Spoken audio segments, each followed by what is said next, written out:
हम लोग पढ़ते हैं रासायनिक अभिक्रिया एवं समीकरण यानी केमिकल रिएक्शन एंड इक्वेशन, यानी इस पर हम विचार करते हैं। ठीक है, यानी संयोजन अभिक्रिया कॉम्बिनेशन रिएक्शन क्या होता है। कॉम्बिनेशन रिएक्शन जो होता है यानी जब एक होता है यानी दो लोगों में टूट जाता है, या आप सॉरी यहां पर होता है कॉम्बिनेशन का मतलब यह हुआ कि जब दो लोगों को आपस में जोड़ते हैं तो कोई एक नया चीज बनता है। दो लोगों को जब आपस में जोड़ते हैं तो कोई एक नया बनता है, उसे हम कॉम्बिनेशन रिएक्शन बोलते हैं, यानी संयोजन अभिक्रिया का नाम देते हैं। जैसे यहां पर देखिए, इसको हम एग्जांपल के तौर पर हम दिखा देते हैं। जैसे ए बी अब मिलेगा तो क्या बन जाएगा, यहां पर सी बन जाएगा, सी इस तरीके का। देखिए यहां पर कार्बन और ऑक्सीजन जब मिला तो यहां पर CO2 बन गया, यानी ए बी मिला तो यहां पर क्या हो जाएगा, सी बन गया या ए बी बन जाएगा। यहां पर ऐसे हम बोल देते हैं कि ए बी बन गया, ठीक, यानी एक ही रूप का। तो यहां पर यह चीजें हुआ C+O मिलाया, यानी कार्बन को ऑक्सीजन के साथ जलाएं तो यहां पर CO2 बन गया। एक एग्जांपल देख लिया। दूसरा example carbon oxide, calcium oxide. Calcium oxide को कार्बन डाइऑक्साइड के साथ जब रिएक्शन किया गया तो बनाया क्या, कैल्शियम कार्बोनेट। कैल्शियम कार्बोनेट, जितने भी कठोर चीजें होते हैं उनके बाहरी आवरण जो बना होता है कैल्शियम कार्बोनेट का बना होता है। जो चाक अगर आप दुधिया वगैरह देखते हैं तो वो क्या होता है, कैल्शियम कार्बोनेट का होता है, यानी संगमरमर ये सभी क्या है, कैल्शियम कार्बोनेट का ही बना होता है, कठोर चीजें होती है। ठीक, आगे हम बात करेंगे वियोजन अभिक्रिया। वियोजन अभिक्रिया को हम बात करेंगे, वियोजन अभिक्रिया मतलब डिकम्पोजिशन रिएक्शन की बात करेंगे। वियोजन अभिक्रिया मुख्यतः 3 प्रकार की होती है। कितने प्रकार की, 3 प्रकार की। उनके एक एक एग्जांपल हम दिए हैं। पहले क्या है, यानी AgBr यानी सिल्वर ब्रोमाइड लिखा हुआ है।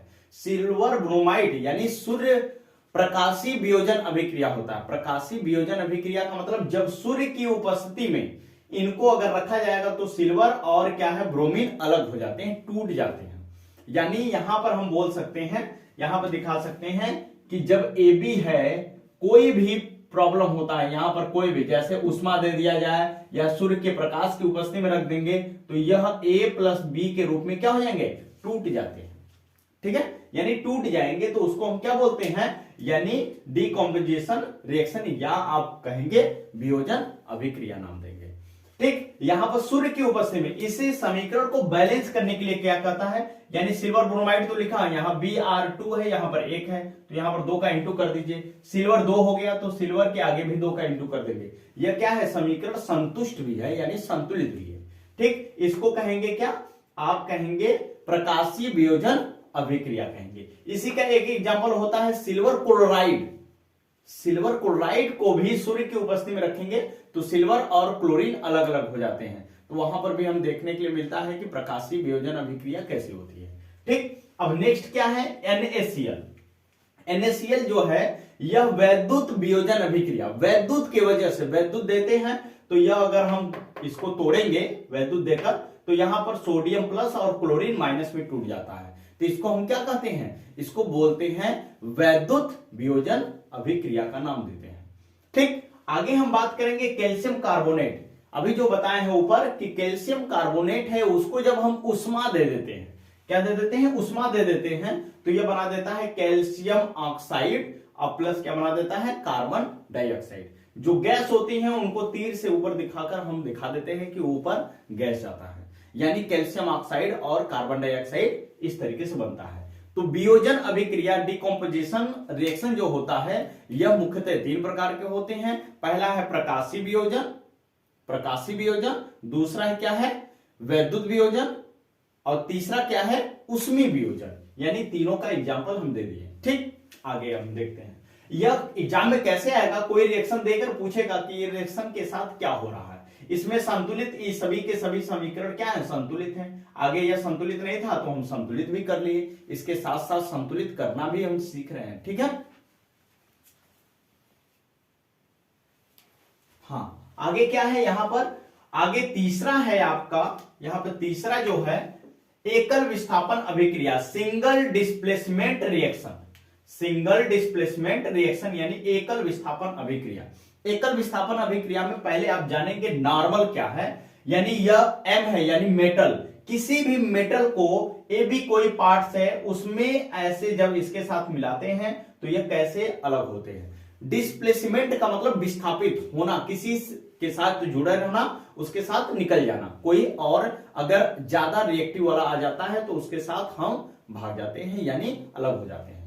ठीक, यहां पर हम कहेंगे सोडियम मेटल है यानी मेटल इस बी वाले के साथ मिल जाता है तो यहां पर यह हो जाएगा एम और बी और ए को अलग कर देता है यानी ए कमजोर होता है।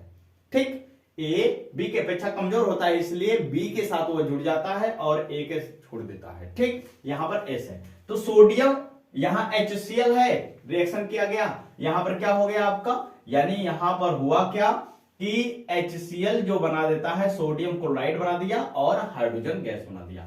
हाइड्रोजन गैस बनाया तो इसको ऊपर दिखा देते हैं। अब इस समीकरण को संतुलित भी करना है, इस समीकरण को संतुलित भी करना है तो कैसे करेंगे, देखिए हाइड्रोजन 2 है, इधर हाइड्रोजन 1 है तो यहां पर 2 का इंटू कर देंगे, क्लोरीन 2 हो गया, हाइड्रोजन भी 2 हो गया।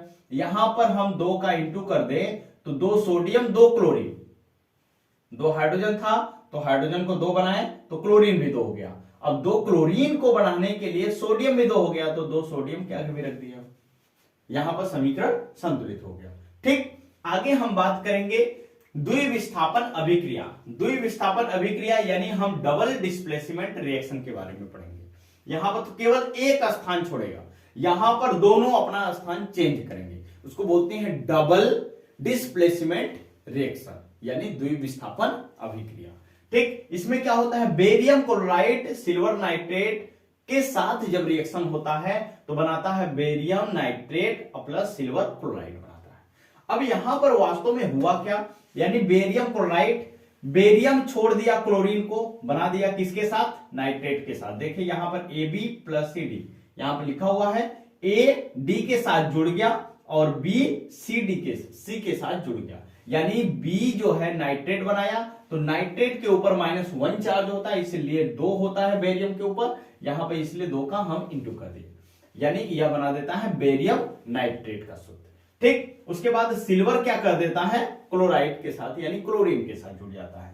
ठीक, तो यहां पर देखिए इसको समीकरण को संतुलित करना है तो समीकरण को संतुलित कैसे करेंगे, यहां पर बेरियम 1 है, ठीक है, यहां पर क्लोरीन 2 है, यहां पर क्लोरीन 1 ही है तो यहां पर हम क्या करेंगे, क्लोरीन को 2 बना लेंगे यानी 2 सिल्वर 2 क्लोरीन हो गया, 2 सिल्वर 2 क्लोरीन हुआ। तब हम क्या करेंगे, 2 का यहां पर इंटू कर देंगे तो 2 सिल्वर भी हो जाएगा, 2 नाइट्रेट भी हो जाएगा, क्योंकि यहां पर 2 नाइट्रेट है, बेरियम 1 है तो बेरियम 1 रहने देंगे। ठीक, आगे हम बात करेंगे, इसको बोलते हैं द्विविस्थापन अभिक्रिया बोलते हैं। आगे हम पढ़ेंगे उदासीनीकरण अभिक्रिया। उदासीनीकरण अभिक्रिया बोलते हैं, न्यूट्रलाइजेशन रिएक्शन इसको बोलते हैं, यानी न्यूट्रल की बात करेंगे। उदासीनीकरण अभिक्रिया में होता क्या है, जब कभी भी अम्ल किसी भी क्षार के साथ रिएक्शन करता है, किसी अम्ल को क्षार के साथ रिएक्शन करते हैं तो उस अभिक्रिया को उदासीनीकरण अभिक्रिया बोलते हैं। बनाता क्या, लवण प्लस जल, यह अनिवार्य रूप से बनाएगा, किसी भी अम्ल को किसी भी क्षार के साथ मिला दीजिए वह लवण बनाएगा और क्या बनाएगा, जल बनाएगा। यह 2 चीजें अनिवार्य बनाती है और जल तो अनिवार्य रूप से बनाता है। ठीक, कोई भी किसी भी प्रकार का लवण हो सकता है। ठीक, यही होता है उदासीनीकरण की अभिक्रिया। आगे हम पूछेंगे अवक्षेपण अभिक्रिया क्या होता है। अवक्षेपण अभिक्रिया में वैसी अभिक्रिया जो रिएक्शन होने के बाद जो अवशेष के रूप में बचते हैं, जो अवक्षेप के रूप में बचते हैं यानी वजन होते हैं, वह क्या होते हैं, रुक जाते हैं। जैसे आप कभी भी देखे होंगे, कपड़ा धोते होंगे, कपड़ा धोने के बाद जब सर्फ से यानी पाउडर से घोल कर कपड़े को अच्छे से धोते हैं तो वह आप जहां पर सफाई करते हैं वह धोने के बाद देखते हैं व्हाइट कलर का रेत जैसा होता था। वहां पर हैंडपंप या जहां पर भी आप धोते होंगे वहां देखते होंगे व्हाइट कलर का अवक्षेप बचता। अवक्षेप का मतलब जो वजन चीजें होती हैं वही क्या है, अवक्षेप होता है। यानी यहां पर वही चीजें हम रिएक्शन दिखाए हैं कि NaCl को सिल्वर नाइट्रेट के साथ रिएक्शन किया गया तो सिल्वर क्लोराइड बनाया प्लस सोडियम नाइट्रेट बनाया, यानी जो नीचे तीर दिखाए यानी जो बचा हुआ है सिल्वर क्लोराइड बचा हुआ। इस समीकरण को संतुलित करना होगा तो कैसे करेंगे, यानी समीकरण संतुलित है, कोई दिक्कत इसमें नहीं है, पहले से संतुलित है।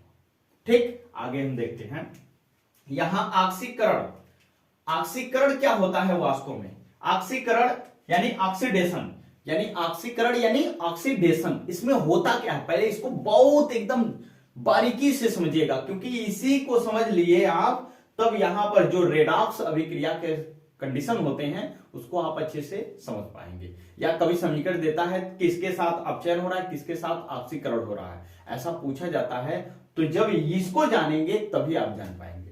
ठीक, ऑक्सीकरण में होता क्या है, पहला तो पॉइंट याद रखिएगा, ऑक्सीकरण यानी ऑक्सीजन का संयोग, मतलब ऑक्सीजन कहीं से आके ज्वाइंट होगा यानी जुड़ेगा।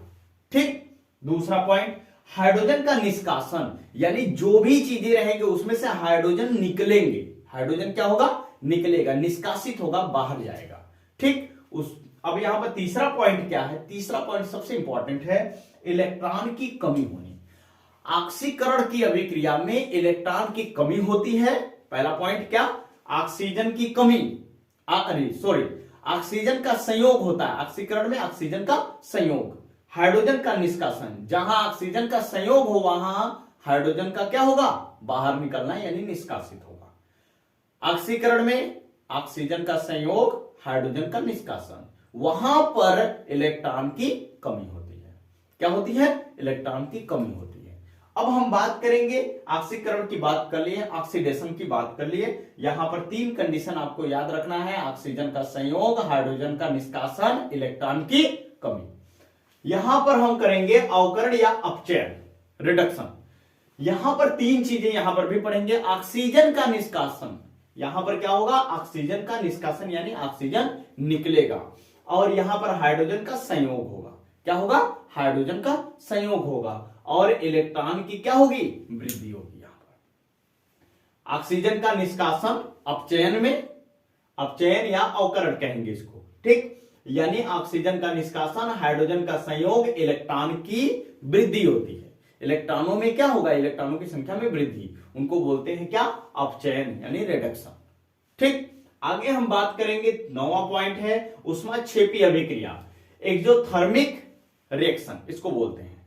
ठीक है, अब यहां पर क्या हो रहा है, ऊष्माक्षेपी, ऊष्माक्षेपी नाम में ही छुपा है। ऊष्माक्षेपी यानी ऊष्मा अभिक्रिया होने के बाद जो ऊष्मा बचेंगे वह बाहर निकलेंगे, यानी कार्बन और ऑक्सीजन को जब मिलाएं तो कार्बन डाइऑक्साइड बना, लेकिन क्या बना, क्या एक्स्ट्रा आया, ऊष्मा आया। ठीक है, ऊष्मा एक्स्ट्रा बचता है। यहां पर मेथेन को ऑक्सीजन के साथ जलाते हैं तो कार्बन डाइऑक्साइड और जल प्लस ऊष्मा बनता है। यहां पर क्या हुआ, यानी इनका अगर बैलेंस करना होगा तो कैसे बैलेंस करेंगे, देखिए कार्बन 1 है, यहां पर भी कार्बन 1 है, ऑक्सीजन 2 है, ऑक्सीजन इधर क्या है 3 है, तो यहां पर क्या हम करेंगे, यानी हाइड्रोजन 2 है, यहां पर 4 है, लेकिन यहां पर 2 का इंटू कर देंगे तो 2 दूनी 4, ऑक्सीजन भी 2, ऑक्सीजन भी 2, यहां पर 2 का यहां पर हम इंटू कर देंगे, 2 ऑक्सीजन की जगह कितना हो गया, 4 ऑक्सीजन, इधर भी 2 ऑक्सीजन, 2 ऑक्सीजन, यहां पर हाइड्रोजन कितना, 4, हाइड्रोजन 4, कार्बन 1, कार्बन 1 हो गया। ठीक, ऐसे बैलेंस भी करिए, समीकरण को सीखिए कि बैलेंस कैसे किया जाता है। ठीक है, बार बार जब आप प्रैक्टिस करेंगे तब आपको अच्छे से ये चीजें क्लियर होती चली आएंगी। ठीक, ऊष्मा शोषी अभिक्रिया क्या होता है, यानी एंडोथर्मिक रिएक्शन क्या होता है। एंडोथर्मिक रिएक्शन जो होता है, यानी नाइट्रोजन और ऑक्सीजन को जब हम मिला रहे हैं तभी उसी समय इसको ऊष्मा नहीं मिलेगा, तब से यह अभिक्रिया नहीं करेगा, यानी रिएक्शन होगा ही नहीं। जब कभी भी चीजें ऐसी होती हैं कि जब दो चीजों को मिलाएं बन नहीं रही है तीसरी चीज, तो उसमें अगर ऊष्मा हम दे देंगे यानी एनर्जी दे देंगे तो वो बन जाता है, तो उस अभिक्रिया का नाम देते हैं ऊष्मा शोषी अभिक्रिया, यानी ऊष्मा पहले लेने के बाद वह अभिक्रिया करता है, उसको हम बोलते हैं क्या, ऊष्मा शोषी अभिक्रिया यानी एंडोथर्मिक यहां पर रिएक्शन। या हम इसी को इस तरीके से लिखे हैं N2 प्लस O2, यहां पर 2NO बना, नाइट्रोजन ऑक्साइड बना, नाइट्रोजन ऑक्साइड बना, और ऊष्मा क्या किया, यहां से लिया है, यानी माइनस ही क्या बता रहा है, यानी ऊष्मा लिया, यहां पर प्लस क्या बता रहा है, ऊष्मा खत्म हुआ यानी बाहर निकला। ठीक, यहां पर ये चीजें हुआ। अब आखिरी पॉइंट जो है रेडॉक्स अभिक्रिया क्या होता है। रेडॉक्स अभिक्रिया होता है वैसी अभिक्रिया जिसमें ऑक्सीकरण और अपचयन दोनों की अभिक्रिया संपन्न होती हैं, उनको बोलते हैं रेडॉक्स अभिक्रिया बोलते हैं।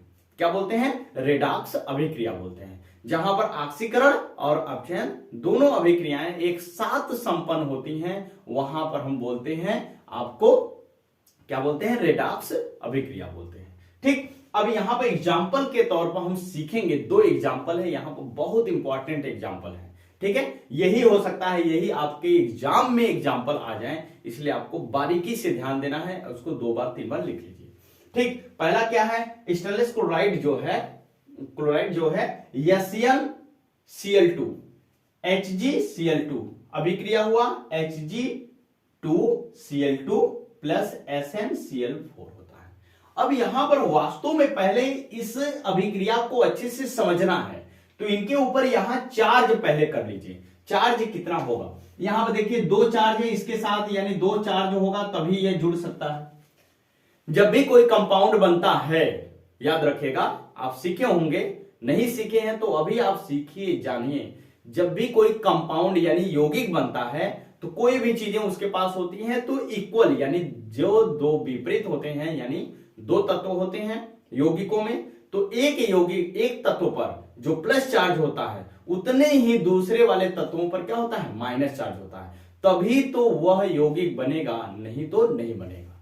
ठीक, अब यहां पर देखिए क्लोरीन 2 ठो है, क्लोरीन के ऊपर वास्तव में -1 चार्ज होता है, इसलिए यहां पर 2 प्लस माइनस चार्ज है। ठीक, इस तरीके से ध्यान दीजिएगा। यहां पर Hg जो है, Hg यहां पर कितने चार्ज को बता रहा है? 2 प्लस चार्ज को बता रहा है, यहां पर -2 चार्ज बता रहा है। ठीक, यहां पर क्या है? Hg दोनों इक्वल ही हैं, दोनों इक्वल है, यानी 2 प्लस चार्ज यहां पर है, यहां पर 2 प्लस चार्ज है, अरे 2 माइनस चार्ज है। ठीक है, 2 माइनस चार्ज है यहां पर 2 प्लस चार्ज है। ठीक है ना, अब यहां बराबर है। अब यहां पर क्या बता रहा है? 4 प्लस चार्ज SN पर बता रहा है। अब देखिएगा, ध्यान दीजिएगा, क्योंकि अभी हम सीखेंगे। अब यहां पर हम लिखे हैं Hg का, यहां से क्या हो रहा है? अपचयन।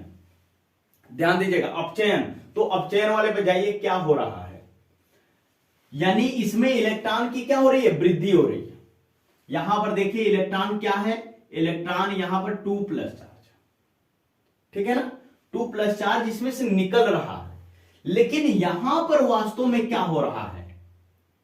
यहां पर वास्तव में 2, इसका मतलब यहां पर कितना हो रहा है? 2 यहां पर वृद्धि हो रहा है।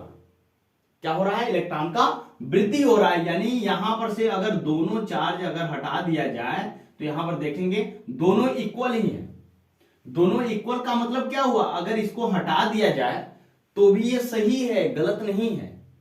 इसका मतलब यह हुआ कि इसके ऊपर -1 चार्ज है, इसके ऊपर +1 चार्ज है। यहां पर तो 2 इलेक्ट्रॉन की कमी हुई, यहां पर 1 इलेक्ट्रॉन की कमी हुई, तो यहां पर क्या हो रहा है? इलेक्ट्रॉन का वृद्धि हो रहा है। यहां से तो 2 इलेक्ट्रॉन निकल गया। अगर सपोज दैट आप जानते हैं कि मरकरी का नंबर कितना होता है? 80 होता है। यहां पर तो 80 में से 2 निकल जाएगा तो आपका बचेगा 78 बचा, ठीक है ना, 78 बचा। लेकिन यहां पर तो 1 ही निकलेगा ना, 80 में से 1 ही निकलेगा, तो यहां पर कितना बचेगा? 79 बचेगा। यानी यहां पर से यहां पर क्या हो रहा है? इलेक्ट्रॉन की वृद्धि हो रही है, इसलिए इसका नाम क्या रख दिया गया? अपचयन की अभिक्रिया हो रही है। ठीक, समझ में आई बातें? अगर नहीं समझ में आ रहा है तो इसको फिर से समझिए। पूरे के ऊपर चार्ज रख दीजिए। आप ध्यान दिए कि यहां पर 2 प्लस चार्ज दिखा रहा है, यहां पर -2 चार्ज दिखा रहा है। ठीक है, तो यहां पर वास्तव में क्या हुआ? यानी यहां पर 80 में से 2 इलेक्ट्रॉन कमी हुआ तो 78 आया, यहां पर +1 चार्ज आया, यहां पर कितना आया? यहां पर इसका मतलब यह है 79 आया। यानी इसमें इलेक्ट्रॉन की वृद्धि हो रही है, इसलिए यहां पर क्या हुआ? अपचयन की अभिक्रिया हुआ। ठीक, अब यहां पर Sn और S4 पर यहां पर देखिए, ध्यान दीजिए, यहां पर 2 इलेक्ट्रॉन की कमी, यानी Sn का होता है नंबर कितना? 50, 3 है 50, तो इसमें 2 निकलेगा, 2 निकलेगा तो कितना आएगा? 48, यानी 48 आएगा। अब यहां पर क्या निकलेगा? यहां पर 4 इलेक्ट्रॉन निकलेंगे, यानी 50 में से 4 निकलेगा तो ये इतना आ जाएगा 46, यानी 46 आएगा। यहां पर ऑक्सीकरण अभिक्रिया में क्या कहा गया है, इलेक्ट्रॉन की कमी होगी। तो यहां पर पहले क्या हुआ, इलेक्ट्रॉन की कमी हुआ, पहले की तुलना में इलेक्ट्रॉन की क्या हुआ, कमी हुआ। इसलिए यहां पर ऊपर क्या हुआ, Hg के साथ यानी मर्क्यूरी के साथ, मर्क्यूरस के पारा के साथ क्या हुआ, अपचयन की अभिक्रिया, लेकिन टीन के साथ, एसएन के साथ क्या हुआ, एसएन के साथ ऑक्सीकरण की अभिक्रिया हुआ। ठीक, यह एग्जांपल समझ में आ गया होगा। अब उसी के हिसाब से अगर दूसरा एग्जांपल हम लोग सीख लेंगे तो दिमाग में अच्छे से सेट हो जाएगा। देखिए आगे आइए। अब यहां पर पीबी और यहां पर PbCl2 को दिखा रहा है। तो पहले वास्तव में देखेंगे यहां पर पीबी के पास ऑक्सीजन क्या है, ऑक्सीजन को 2 लिखा हुआ है, यानी पीबी के यहां पर E इक्वल चार्ज होने चाहिए, इक्वल चार्ज होने चाहिए, तभी तो ऐसा होगा, अन्यथा नहीं होगा। तो यहां पर भी यही चीज हुआ, क्लोरीन के ऊपर 2 है यानी ऑक्सीजन के यहां पर 2 है, यानी O2 लिखा हुआ है, Cl2 है। वास्तव में ऑक्सीजन के ऊपर -2 चार्ज होता है, -2 चार्ज होता है, तो 2 दूनी 4 हुआ यहां पर, 4 Ie प्लस चार्ज यहां पर होगा, तभी तो ये इक्वल होगा ना। 2 - चार्ज रियल में होता है, तो 2 का जब इंटू करेंगे तो यहां पर कितना हो जाएगा, 4, यानी वास्तव में 4 के बराबर होगा। यहां पर क्या है, क्लोरीन के ऊपर -2 है यानी -2 चार्ज है, यहां पर कितना है, 2 प्लस चार्ज है। तो यहां पर क्या हुआ, यहां पर इसका नंबर कितना होता है, 82 होता है। इसमें से 4 को निकालिए, तो 4 को जब निकालेंगे तो क्या बचेगा, यानी 78 बचेगा। ठीक, अब यहां पर वही चीजें हम ध्यान देंगे कि यहां पर अगर 82 में से 2 को निकालेंगे तो यहां पर कितना आएगा, 80 आएगा। यानी क्या हो रहा है, अपचयन में इलेक्ट्रॉन की वृद्धि हो रही है, तो यहां पर क्या हुआ, इलेक्ट्रॉन की वृद्धि हुआ। ठीक, तो इसे हम क्या कहेंगे, अपचयन की अभिक्रिया हो रही है। पीबी के साथ को क्या हो रहा है, अपचयन की अभिक्रिया हो रही है, अपचयन की प्रक्रिया हो रही है। ठीक, अब यहां पर HCl लिखा हुआ है, देखिए यहां पर क्लोरीन पर 1 और हाइड्रोजन पर क्या हो रहा है, +1 चार्ज।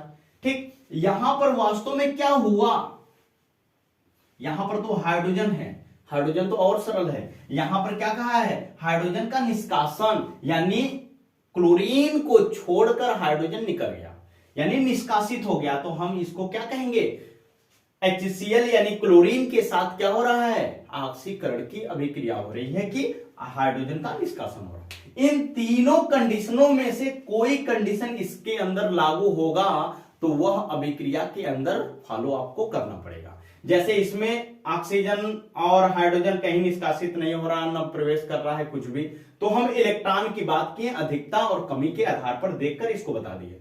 यहां पर भी वही चीज हुआ, ऑक्सीजन देखिए यहां पर ऑक्सीजन को छोड़ रहा था, यहां पर भी बोल सकते हैं ऑक्सीजन का निष्कासन, पीबी यहां से ऑक्सीजन का निष्कासन हो रहा, ऐसे भी बता सकते हैं आप कि ऑक्सीजन का निष्कासन हुआ, यानी यह कौन सी अभिक्रिया, अपचयन की अभिक्रिया, या इलेक्ट्रॉन के माध्यम से देख लिया। ठीक, यह आपको सभी के सभी समीकरण यानी रासायनिक अभिक्रिया जो समीकरण है, समीकरण को भी स्पष्ट कर दिए हम आपको, और जितने भी रिएक्शन के नाम हैं उन रिएक्शन को भी अच्छे तरीके से समझा दिए। ठीक है।